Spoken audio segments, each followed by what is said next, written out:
Résumé de Le pouvoir de la pensée constructive de Christian D. Larson. Introduction. Qui est Christian D. Larson et pourquoi ce livre peut transformer une vie? Dans la vaste tapisserie de la pensée humaine, certains esprits se distinguent non pas par le fracas de leurs découvertes matérielles, mais par la lumière qu'ils projettent sur les chemins intérieurs de l'être. Christian D. Larson fut l'un de ces phares. Il n'était pas un héros des champs de bataille, ni un conquérant de territoires physiques, mais un explorateur des territoires les plus vastes et les plus puissants qui soient, ceux de l'esprit humain. Son histoire est celle d'un homme qui, au début du XXe siècle, a inlassablement dédié sa vie à décrypter les lois universelles qui régissent la pensée et à révéler comment chaque individu peut devenir l'architecte conscient de sa propre réalité. Larson était un penseur du mouvement de la nouvelle pensée, un courant philosophique qui a émergé de la conviction profonde que l'esprit a le pouvoir de manifester la santé, le bonheur et le succès. Loin des dogmes rigides et des rituels complexes, il a cherché à démystifier la puissance créatrice de la conscience, la rendant accessible à tous ceux qui aspiraient à une vie plus riche et plus intentionnelle. Son œuvre majeure, Le pouvoir de la pensée constructive, n'est pas un simple recueil de conseils. C'est un manifeste pour l'autonomisation mentale, un guide pratique pour quiconque souhaite reprendre les rênes de son destin. Pourquoi ce livre, écrit il y a plus d'un siècle, résonne-t-il encore avec une telle force aujourd'hui? Parce qu'il touche à une vérité éternelle et universelle. Nos pensées ne sont pas de simples occurrences fortuites dans notre esprit, elles sont des forces vivantes, des énergies qui façonnent notre monde intérieur et se projettent dans notre réalité extérieure. Dans un monde de plus en plus complexe, bruyant et souvent déroutant, le message de Larson est plus pertinent que jamais. Il nous offre une boussole intérieure, un moyen de naviguer les tempêtes de l'existence non pas en réagissant passivement, mais en agissant de manière proactive, en construisant la vie que nous désirons. Ce livre peut transformer une vie parce qu'il nous invite à une révolution silencieuse, mais radicale, celle de notre propre esprit. Il nous pousse à regarder au-delà des circonstances apparentes, à comprendre que la véritable source de notre pouvoir ne se trouve pas dans ce qui nous arrive, mais dans la manière dont nous choisissons d'y répondre, et plus fondamentalement encore dans la qualité des pensées que nous cultivons. Il nous apprend l'autodiscipline mentale, non pas comme une contrainte, mais comme une libération, un chemin vers la maîtrise de soi.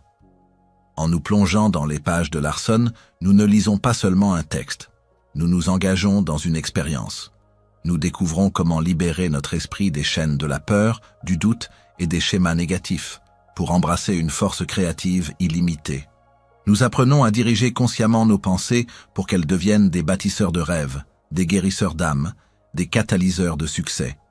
C'est un appel à l'action intérieure, une invitation à devenir des penseurs constructifs, à ériger pierre après pierre une existence qui reflète la beauté et la puissance de notre propre conscience. Préparez-vous à voir votre monde se remodeler, non pas par un effort extérieur, mais par la transformation subtile et profonde de votre pensée. Chapitre 1. Comprendre le pouvoir de la pensée. Après avoir introduit la figure inspirante de Christian D. Larson et la promesse transformative de son œuvre, il est temps de poser la première pierre angulaire de notre compréhension. Cette vérité fondamentale que nos pensées ne sont pas de simples éclairs fugaces dans le cerveau, mais des forces dynamiques et créatives, les architectes invisibles de la réalité que nous expérimentons. Trop souvent, nous percevons nos pensées comme des réactions passives aux événements extérieurs, des bulles silencieuses sans réelle incidence sur le cours de notre vie. Pourtant, Larson nous invite à une révolution de cette perspective, à saisir l'idée audacieuse et pourtant immémoriale. Nos idées, nos croyances, nos convictions intérieures sont les semences qui germent et donnent forme à notre monde extérieur. Pour saisir pleinement cette puissance, il faut d'abord comprendre que l'univers lui-même est vibration, énergie en mouvement. Chaque atome, chaque étoile, chaque être vivant n'est qu'une concentration de cette énergie cosmique. Nos pensées, loin d'être des entités immatérielles sans substance, sont elles aussi des vibrations, des fréquences spécifiques que nous émettons constamment. Et comme toute vibration, elles résonnent avec des fréquences similaires dans le vaste champ de l'existence. Ce que nous maintenons dans notre esprit, ce à quoi nous accordons notre attention et notre énergie mentale, commence à prendre forme, à attirer à soi des circonstances, des opportunités, des personnes et des expériences qui sont en résonance avec cette vibration émise. Larson nous enseigne que notre esprit est un jardin fertile. Chaque pensée que nous cultivons est une graine. Si nous semons des graines de doute, de peur, de limitation, c'est une récolte d'expériences correspondantes que nous en tirerons. Si, au contraire, nous plantons des graines de confiance, d'abondance, de joie et de possibilités, notre vie se transformera en un verger de manifestations positives. Le problème n'est pas l'absence de puissance, mais l'inconscience de l'utilisation que nous faisons de cette puissance. Nous pensons souvent de manière désordonnée, laissons notre esprit vagabonder au gré des influences extérieures, sans direction claire, sans intention constructive. C'est comme un jardinier qui laisserait pousser n'importe quelle mauvaise herbe au lieu de cultiver consciemment les fleurs et les fruits qu'il désire. La réalité extérieure, loin d'être une force arbitraire qui nous est imposée, est en grande partie le reflet, le miroir de notre état intérieur. Nos expériences ne sont pas seulement le résultat de causes et d'effets physiques, elles sont la matérialisation des pensées dominantes que nous entretenons. Cela ne signifie pas que nous sommes responsables de chaque événement imprévu ou de chaque tragédie du monde, mais cela nous confère une immense responsabilité sur notre réponse à ces événements et sur la qualité de notre propre vie. Car même face aux circonstances les plus difficiles, le pouvoir de choisir notre pensée, de cultiver une perspective constructive, reste notre prérogative la plus sacrée. Le mécanisme par lequel nos idées créent notre réalité opère souvent au niveau du subconscient. Notre esprit conscient est comme le capitaine du navire, donnant les ordres, mais c'est le subconscient qui est l'équipage, travaillant sans relâche pour exécuter ces ordres, qu'ils soient formulés explicitement ou implicitement par nos pensées répétées et nos émotions dominantes. Si nous nourrissons des pensées de manque, de limitation, le subconscient mettra en œuvre des stratégies pour attirer le manque et la limitation. Si nous l'imprégnons de visions de succès, de bien-être, d'harmonie, il œuvrera pour manifester ces réalités. Larson souligne l'importance d'imprégner le subconscient de pensées de haute fréquence, de le programmer consciemment pour qu'il travaille en notre faveur. Cette compréhension est une clé maîtresse. Elle déplace le centre de gravité de notre pouvoir. Au lieu de nous sentir impuissants face au monde extérieur, nous réalisons que le levier le plus puissant se trouve à l'intérieur, dans notre propre capacité à penser. C'est une invitation à l'introspection, à l'observation attentive de nos propres schémas de pensée. Quelles sont les histoires que nous nous racontons constamment? Quelles sont les croyances que nous tenons pour acquises sur nous-mêmes, sur les autres, sur le monde? Car ces histoires et ces croyances sont les fondations invisibles sur lesquelles toute notre existence est construite. Reconnaître que nos idées créent notre réalité n'est pas un appel à la pensée magique ou aux vœux pieux sans action. C'est un appel à l'alignement. C'est comprendre que la pensée est la première étape de toute création. Avant que l'ingénieur ne construise un pont, il le conçoit dans son esprit. Avant que l'artiste ne peigne une toile, l'image existe dans son imagination. De même, nos vies sont d'abord conçues dans le royaume de la pensée avant de se manifester dans le domaine physique. Le pouvoir de la pensée est le pouvoir de la conception, de l'imagination, de la visualisation, qui précède et informe toute action efficace. Cela implique une responsabilité immense, mais aussi une liberté extraordinaire. Si nous sommes les créateurs, alors nous ne sommes plus des victimes des circonstances. Nous avons la capacité de remodeler nos vies. Chaque instant est une nouvelle opportunité de choisir la qualité de nos pensées, de les aligner avec les désirs les plus profonds de notre cœur. C'est un travail continu, une discipline quotidienne, mais les récompenses sont inestimables. Une vie plus riche, plus épanouie, plus en phase avec notre véritable potentiel. Larson, à travers son œuvre, nous exhorte à ne pas prendre cette vérité à la légère. Elle est la clé de voûte de toute transformation personnelle. Elle est la source de notre pouvoir créatif. Comprendre que nos idées créent notre réalité, c'est non seulement reconnaître une loi universelle, mais c'est aussi s'engager sur la voie de la conscience et de la maîtrise de soi. C'est le premier pas pour passer du rôle de simple spectateur de sa vie à celui d'acteur principal, un créateur délibéré de son propre destin. C'est la promesse d'une vie où chaque pensée devient une intention, chaque intention une semence, et chaque semence une potentielle récolte de beauté et de succès. Chapitre 2. La pensée constructive. Ayant compris que nos idées ne sont pas de simples reflets, mais les architectes de notre réalité, la question naturelle qui émerge est la suivante. Comment alors diriger cette force créatrice? Comment passer d'une pensée errante et réactive à une pensée délibérée, alignée, qui bâtit, élève et guérit? Ce chapitre nous plonge au cœur de la discipline de la pensée constructive, une pratique quotidienne qui transforme le simple acte de penser en un puissant levier de manifestation et d'épanouissement. La pensée constructive n'est pas une forme de naïveté ou un déni de la réalité. Elle est une stratégie active, une discipline mentale qui consiste à choisir délibérément les pensées qui nourrissent notre bien-être, notre croissance et nos aspirations les plus élevées. C'est un engagement envers l'optimisme fondé, la foi en nos capacités et la conviction que, quelles que soient les circonstances extérieures, nous possédons le pouvoir intérieur d'influencer notre propre état d'être et, par extension, notre environnement. Cultiver de telles pensées, c'est semer des graines de lumière dans le jardin de notre esprit. Comment s'y prendre? Le premier pas est une observation attentive de notre dialogue intérieur. Nous pensons souvent sans le savoir, laissant des pensées routinières et inconscientes dicter notre humeur et nos actions. La pensée constructive commence par un acte de pleine conscience. Devenir l'observateur de ses propres pensées, identifier celles qui sont limitantes, négatives ou destructrices, et celles qui sont inspirantes, expansives et positives, sans jugement, juste avec une douce prise de conscience. C'est comme allumer une lumière dans une pièce sombre pour voir ce qui s'y trouve. Une fois que nous avons identifié les pensées que nous souhaitons cultiver, l'étape suivante est la visualisation intentionnelle. La pensée constructive est intrinsèquement liée à l'imagination. Larson nous enseigne que pour construire, il faut d'abord voir. Imaginez clairement ce que vous désirez manifester dans votre vie, une meilleure santé, des relations harmonieuses, une abondance financière, une paix intérieure.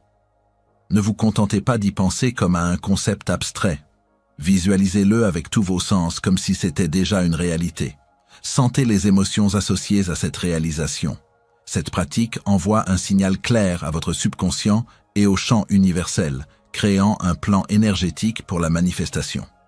La répétition consciente est le ciment de la pensée constructive.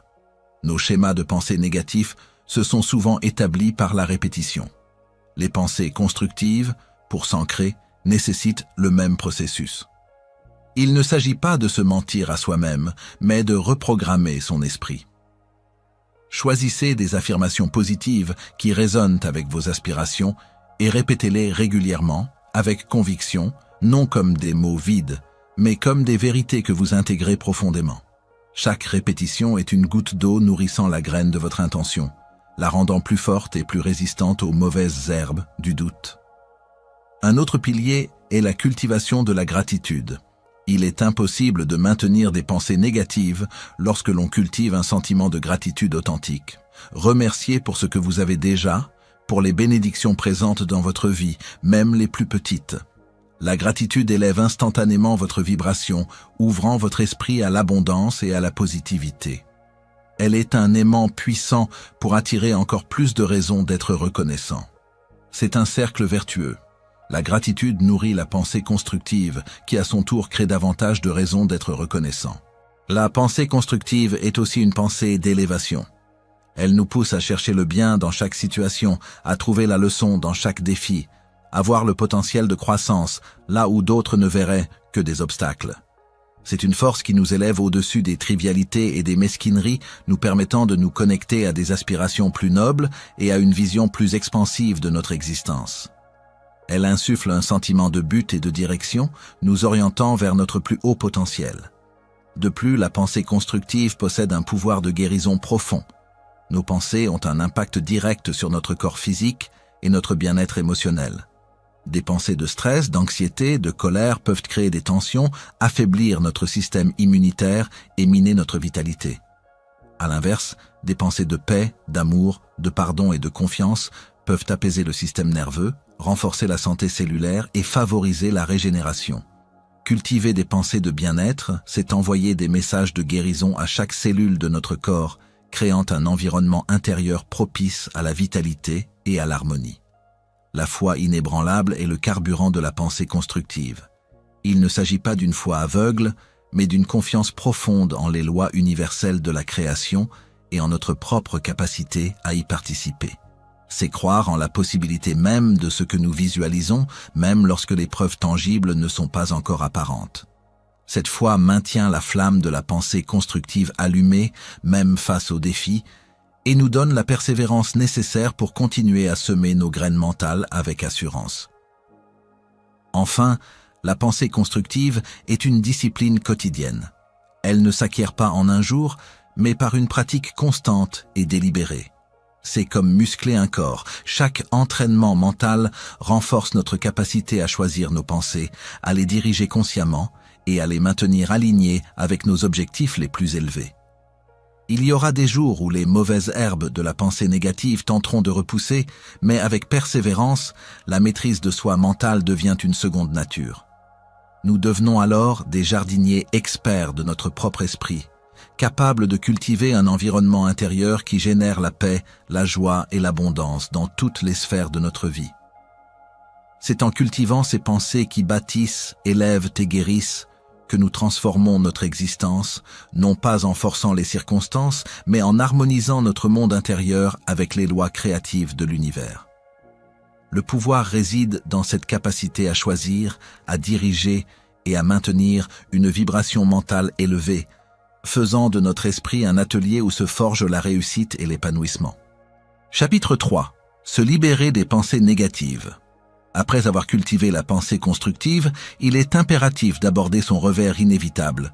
Les pensées négatives, ces ombres qui obscurcissent notre esprit et entravent notre pouvoir créateur. La peur, le doute et la fatalité sont des échos persistants des limitations que nous nous sommes imposées ou que le monde extérieur a projetées sur nous. Christian D. Larson nous enseigne que pour réellement maîtriser le pouvoir de la pensée constructive, nous devons d'abord nous libérer de ces chaînes invisibles qui nous retiennent captifs. Ce chapitre est un guide pour dissoudre ces ombres, non pas en les combattant frontalement avec acharnement, mais en les éclairant avec la lumière de la conscience et de la détermination. La nature des pensées négatives est insidieuse.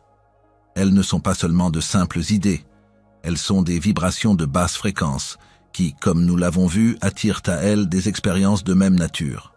La peur, par exemple, est une contraction de l'énergie. Elle nous pousse à nous recroqueviller, à éviter, à nous figer.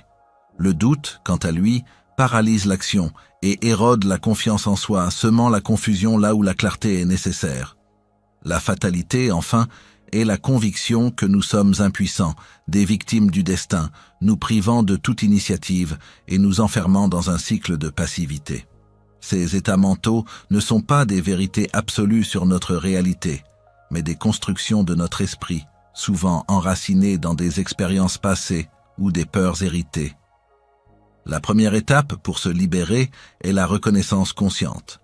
La plupart du temps, les pensées négatives opèrent en coulisses, comme un bruit de fond que nous acceptons sans le remettre en question. Elles se déguisent en bon sens, en prudence, en réalisme.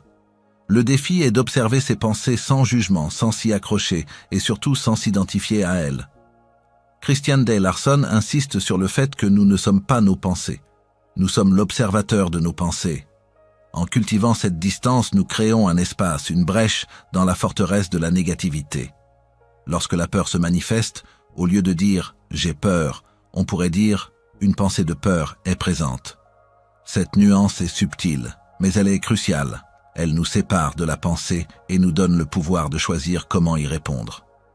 Une fois la pensée négative reconnue, le deuxième pas est le questionnement. Est-ce que cette pensée est absolument vraie? Est-ce qu'elle me sert? Est-ce qu'elle me rapproche de mes objectifs ou m'en éloigne?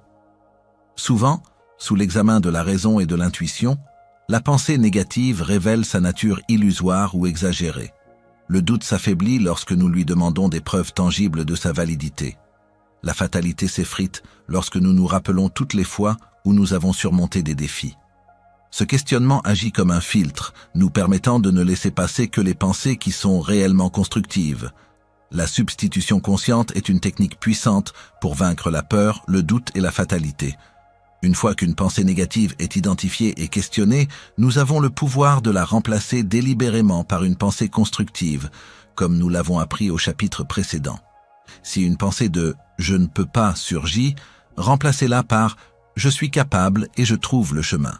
Si la peur d'échouer se manifeste, remplacez-la par l'image mentale d'une réussite, avec tous les sentiments positifs qui l'accompagnent. Cela demande une discipline constante, car l'esprit a tendance à revenir à ses habitudes. Mais chaque acte de substitution renforce les nouvelles voies neuronales et affaiblit les anciennes. Larson met également l'accent sur le pouvoir de l'action inspirée pour dissiper la négativité. La peur et le doute prospèrent dans l'inertie et l'inaction. Un petit pas, même hésitant vers votre objectif, est une déclaration de foi en votre pouvoir. L'action est un puissant antidote à la fatalité. Elle prouve à votre esprit que vous avez le contrôle, que vous n'êtes pas passif. Ce n'est pas toujours une action grandiose. Il peut s'agir de faire le premier appel téléphonique, d'écrire la première phrase, ou simplement de se lever et de commencer la journée avec une intention positive. Chaque petite victoire renforce votre conviction et affaiblit l'emprise des pensées limitantes. Le rôle de l'environnement est également crucial. Les pensées que nous entretenons sont influencées par les personnes que nous côtoyons, les informations que nous consommons et les lieux que nous fréquentons. Pour se libérer des pensées négatives, il est souvent nécessaire de faire des choix conscients concernant notre environnement. Se détourner des sources de négativité, qu'il s'agisse de certaines conversations, de certains médias ou même de certaines relations, et se tourner vers ce qui nous inspire, nous élève et nous nourrit positivement, est un acte de protection de notre jardin mental. Enfin, la foi est le bouclier ultime contre la fatalité. La foi, dans la perspective de Larson, n'est pas une croyance religieuse aveugle, mais une confiance profonde dans la bienveillance des lois universelles et en notre propre connexion à une intelligence supérieure. C'est la conviction que, malgré les apparences, il existe un ordre, un but, et que nous sommes soutenus. Cette foi permet de lâcher prise sur le besoin de tout contrôler, de faire confiance au processus de la vie et à notre propre capacité à naviguer les défis. Elle transforme la résignation en acceptation sereine et la peur en courage. Se libérer des pensées négatives est un processus continu, un chemin de vigilance et de persévérance. C'est une bataille que l'on gagne pensée après pensée, jour après jour. Chaque fois que nous choisissons consciemment une pensée de lumière face à une pensée d'ombre, nous renforçons notre muscle mental et nous nous rapprochons de notre véritable nature créative et illimitée. Cette libération n'est pas seulement un soulagement, elle est une immense récupération d'énergie, une ouverture vers des possibilités que nous n'aurions jamais pu imaginer sous l'emprise de la peur, du doute et de la fatalité. C'est le chemin vers une liberté intérieure radicale où notre esprit devient un sanctuaire de paix et un moteur de création. Chapitre 4. La visualisation créatrice. Si la pensée est l'architecte de notre réalité, alors la visualisation créatrice est le bureau d'études où les plans détaillés de cette réalité prennent forme. Ce n'est pas une fantaisie oisive, ni une simple rêverie. C'est un acte de création délibéré, une méthode pour donner corps et substance à nos désirs les plus profonds dans le royaume invisible de l'esprit, avant qu'ils ne se manifestent dans le monde tangible. Christian D. Larson nous enseigne que pour bâtir une vie de succès et d'épanouissement, il faut d'abord la voir, la ressentir, la vivre intensément dans notre imagination. La visualisation créatrice est l'art de former des images mentales claires et précises de ce que nous souhaitons accomplir, obtenir ou devenir, et de les imprégner d'émotions et de convictions. C'est le principe qui sous-tend toute invention, toute œuvre d'art, toute innovation. Avant qu'une machine complexe n'existe physiquement, elle est conçue, visualisée, construite dans l'esprit de l'inventeur. Avant qu'un tableau ne soit peint, il est déjà une image vibrante dans l'imagination de l'artiste. Larson nous exhorte à appliquer cette même logique créatrice à notre propre vie, à nous faire les artistes et les inventeurs de notre destinée. Le mécanisme de la visualisation est ancré dans la nature même de notre esprit et de l'univers. Le cerveau, en effet, ne fait pas toujours la distinction entre une expérience vivement imaginée et une expérience réellement vécue. Lorsque vous visualisez avec intensité, Les mêmes réseaux neuronaux s'activent que si l'événement se produisait réellement.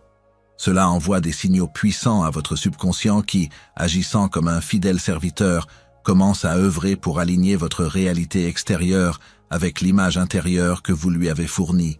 C'est comme planter une graine imaginaire dans un sol fertile. Le subconscient, tel un jardinier, se met au travail pour en faire une réalité. Pour pratiquer efficacement la visualisation créatrice, plusieurs éléments sont essentiels. Premièrement, la clarté et la spécificité. Un désir vague produit des résultats vagues. Il est crucial de savoir exactement ce que l'on veut. Si vous visualisez la santé, imaginez-vous vibrant de vitalité, plein d'énergie, capable de faire les activités que vous aimez. Si c'est l'abondance, ne vous contentez pas d'une somme d'argent, mais visualisez ce que cette abondance vous permettrait de faire, les expériences qu'elle vous offrirait, la liberté qu'elle apporterait. Plus l'image est détaillée, plus elle est puissante. Deuxièmement, l'incorporation sensorielle. La visualisation ne doit pas être un simple exercice intellectuel. Engagez tous vos sens. Que voyez-vous? Quels sons entendez-vous? Y a-t-il une odeur, un goût, une sensation tactile? Si vous visualisez une nouvelle maison, imaginez la sensation du sol sous vos pieds, la lumière qui entre par les fenêtres, le son des rires, l'odeur du pain frais. Plus vous rendez l'expérience multisensorielle, plus elle devient réelle pour votre esprit et plus elle charge l'image d'énergie vibratoire. Troisièmement, l'émotion et le sentiment. C'est peut-être l'élément le plus crucial. Une visualisation sans émotion est un dessin sans couleur, un plan sans vie. Ressentez la joie, la gratitude, l'excitation, le soulagement d'avoir déjà atteint votre désir. Laissez ces émotions inonder votre être. L'émotion est le carburant de la manifestation. Elle donne à votre visualisation la fréquence vibratoire nécessaire pour attirer sa contrepartie dans le monde physique. C'est le sentiment de l'accomplissement qui active les lois de l'attraction. Quatrièmement, la consistance et la régularité. La visualisation n'est pas un événement ponctuel, mais une pratique continue. Quelques minutes chaque jour, idéalement au réveil ou avant de dormir lorsque l'esprit est plus réceptif, sont bien plus efficaces qu'une longue séance occasionnelle. La répétition renforce l'image dans le subconscient, comme l'eau qui creuse un sillon dans la roche. Elle construit une forme pensée solide et durable. Cinquièmement, la foi et l'attente. Visualisez avec la conviction inébranlable que ce que vous désirez est non seulement possible, mais en route vers vous. Larson insiste sur le fait que le doute est le saboteur de la visualisation. Il annule l'énergie que vous avez déployée. Cultivez une attitude d'attente positive, sachant que l'univers est un jardin où toutes les graines plantées avec foi finissent par germer. Cette foi vous libère également du besoin de contrôler le comment la manifestation aura lieu, vous permettant de vous concentrer uniquement sur le quoi. Il est vital de comprendre que la visualisation créatrice n'est pas un substitut à l'action. C'est un puissant préparateur mental et énergétique à l'action. Elle aligne votre être intérieur avec votre objectif, vous rendant plus réceptif aux opportunités, plus inspiré à prendre les bonnes décisions et plus résilient face aux obstacles. C'est le plan qui précède la construction. Une fois le plan clair dans votre esprit, l'action devient plus ciblée, plus efficace et souvent plus facile. Les idées pour agir vous viendront naturellement car votre esprit sera aligné sur leur réception. Larson met en garde contre les pièges courants. La visualisation du manque. Voir ce que l'on ne veut pas ou s'inquiéter de ce qui pourrait mal tourner, c'est aussi de la visualisation mais destructrice. Concentrez-vous toujours sur le positif désiré. La passivité. Attendre que les choses tombent du ciel sans aucune action concrète de votre part. La visualisation ouvre la porte. L'action traverse cette porte. Le doute persistant. Laissez le doute miner la force de l'image créée. Il faut constamment le ramener à la foi et à la conviction. La visualisation créatrice est un don inhérent à chaque être humain, une capacité que nous utilisons souvent inconsciemment, pour le meilleur ou pour le pire. En la pratiquant consciemment et délibérément, nous transformons une capacité latente en un art de vivre. Elle devient un mode de vie où nos désirs intérieurs ne sont plus de simples chimères, mais des plans vivants, des semences d'énergie prêtes à éclore dans la réalité tangible. C'est un voyage depuis l'invisible vers le visible, guidé par la puissance de notre imagination et la force de notre intention. En maîtrisant la visualisation créatrice, vous ne vous contentez pas de rêver à une vie meilleure. Vous la construisez activement dans le théâtre de votre esprit, préparant le terrain pour sa manifestation concrète. C'est un témoignage vivant du pouvoir infini de la pensée, capable de donner forme aux désirs les plus profonds de l'âme et de les ancrer dans l'expérience vécue. Chapitre 5. La concentration mentale. Si la pensée constructive est le plan de notre édifice intérieur et la visualisation créatrice son dessin détaillé, alors la concentration mentale en est l'énergie focale, le faisceau lumineux qui donne à ses plans et ses dessins la puissance nécessaire pour se manifester. Un esprit dispersé est un champ d'énergie diffus. Un esprit concentré est un rayon laser, capable de percer les obstacles et d'illuminer la voie de la croissance. Christian D. Larson insiste sur cette discipline essentielle, car sans elle, même les pensées les plus nobles et les visualisations les plus vivantes risquent de se dissiper comme fumée au vent. La concentration mentale n'est pas simplement l'acte de penser à une seule chose. C'est l'art de maintenir et de diriger son attention sans effort vers un point unique, une idée, un objectif ou une image, en excluant toutes les distractions intérieures et extérieures. C'est une discipline qui renforce le muscle de l'esprit, lui permettant de travailler avec une efficacité redoutable et de donner une force magnétique à nos intentions. Dans notre monde moderne, saturé d'informations et de sollicitations constantes, la capacité à se concentrer est devenue une compétence d'une valeur inestimable, non seulement pour la réussite extérieure, mais pour la paix intérieure. Imaginez l'énergie. Lorsqu'elle est diffuse, comme la lumière d'une ampoule, elle éclaire une pièce mais n'a pas de pouvoir de transformation intense. Mais lorsque cette même énergie est concentrée, comme dans un rayon laser ou un miroir ardent focalisant la lumière du soleil, elle peut couper le métal ou allumer un feu. Il en va de même pour la pensée. Une pensée dispersée est faible, une pensée concentrée est un catalyseur puissant de changement et de manifestation. Larson nous invite à devenir les ingénieurs de notre propre esprit, capables de diriger cette force avec précision. Le défi de la concentration est universel. Notre esprit, par nature, est un vagabond, sautant d'une idée à l'autre, d'un souvenir à une anticipation, tel un singe passant de branche en branche. Il est constamment sollicité par les sens externes et les pensées internes. Développer la concentration, c'est apprivoiser ce singe, le former à rester calme et à se focaliser sur une tâche choisie. Comment cultiver cette puissance de concentration pour la croissance? Le premier pas est la pleine conscience. C'est la base de toute concentration. Avant de pouvoir diriger l'esprit, il faut d'abord observer où il se trouve. Pratiquez des moments d'observation silencieuse de vos pensées, sans jugement. Remarquez la vitesse à laquelle elles se succèdent, les sujets qu'elles abordent, les schémas récurrents. Simplement en observant, vous créez une distance, un espace qui vous permet de ne plus être esclave de votre esprit, mais son maître. La pratique de la focalisation sur un point unique est l'exercice le plus direct. Choisissez un objet simple, comme une flamme de bougie, un point sur le mur, ou même votre propre respiration. Pendant quelques minutes, dirigez toute votre attention sur cet objet, en ramenant doucement votre esprit à lui chaque fois qu'il s'égare. Au début, l'esprit luttera, se sentira agité. C'est normal. Ne vous frustrez pas. Chaque fois que vous le ramenez, vous renforcez le muscle de la concentration. Cette persévérance est la clé. La visualisation soutenue est également un exercice puissant. Après avoir appris à former des images claires, entraînez-vous à maintenir cette image dans votre esprit pendant une durée prolongée en la rendant de plus en plus stable et vivante. Imaginez un objectif que vous souhaitez atteindre et maintenez cette image avec une intensité sans faille, comme si elle était déjà réelle devant vos yeux. C'est une forme active de méditation qui renforce la capacité de l'esprit à maintenir un cap. Larson met en évidence l'importance de l'élimination des distractions.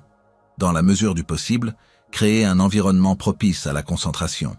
Cela peut signifier désactiver les notifications, choisir un endroit calme ou simplement apprendre à ignorer le bruit extérieur pour se plonger dans le monde intérieur de la pensée dirigée.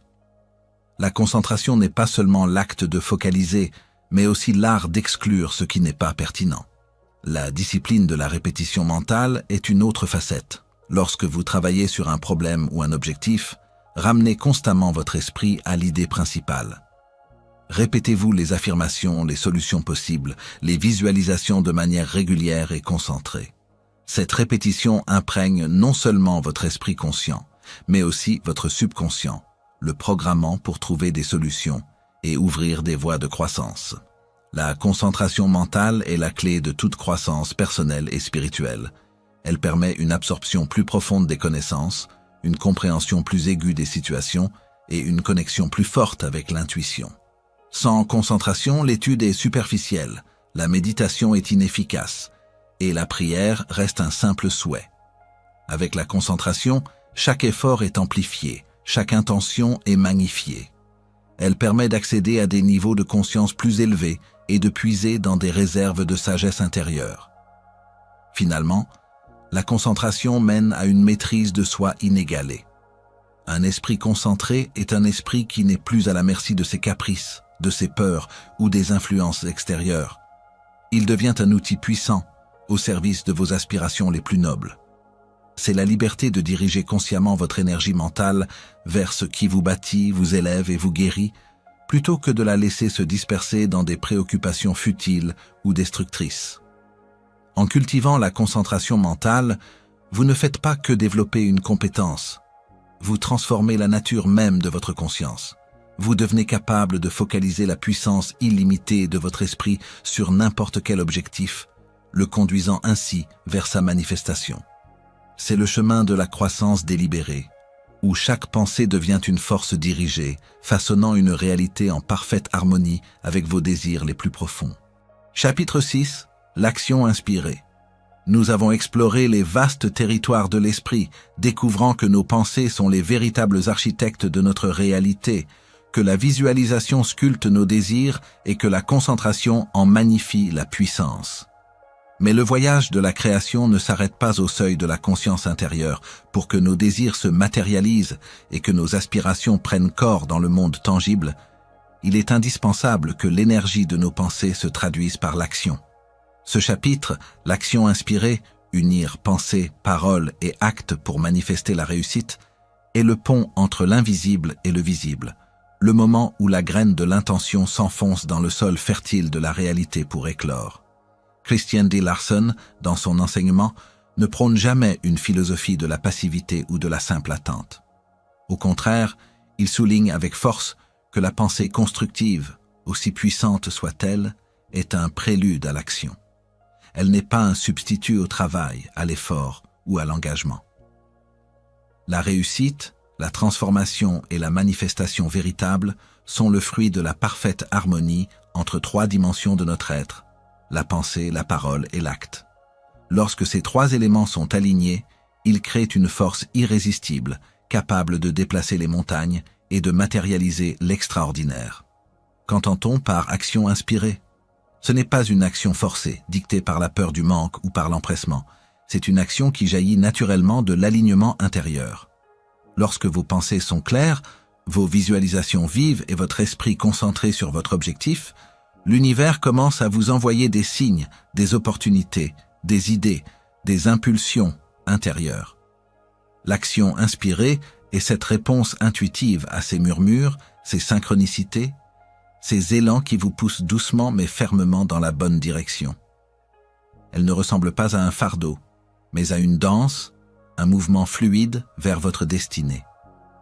L'unité de la pensée, de la parole et de l'acte est la clé de voûte de la manifestation réussie. La pensée est le plan, la vision, la conviction intérieure. C'est l'architecte qui conçoit l'édifice dans l'esprit. Sans une pensée claire et constructive, l'action est erratique, sans direction. C'est la force énergétique qui attire et prépare le terrain.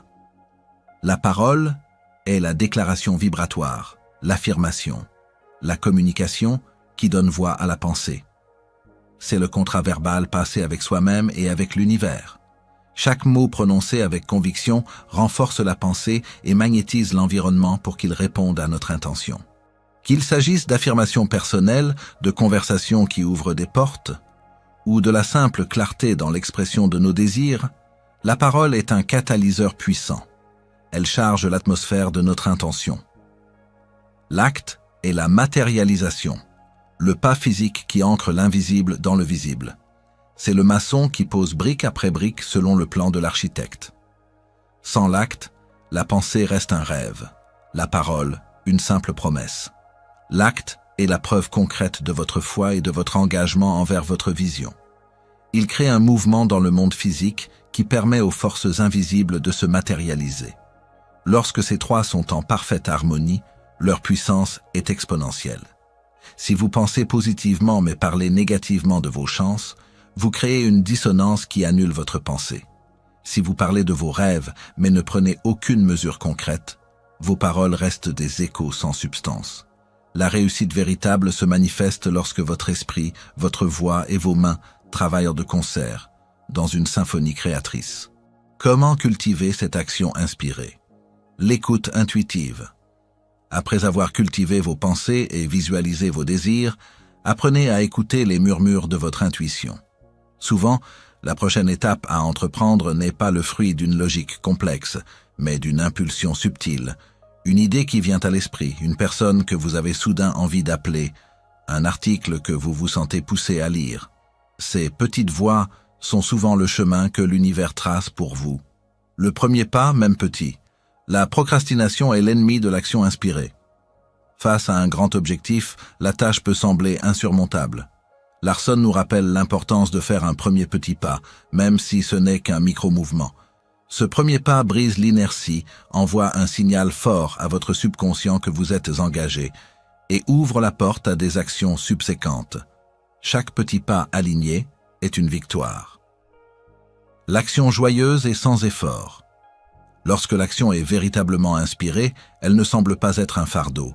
Il y a une légèreté, un sentiment de flow, où les choses s'assemblent naturellement.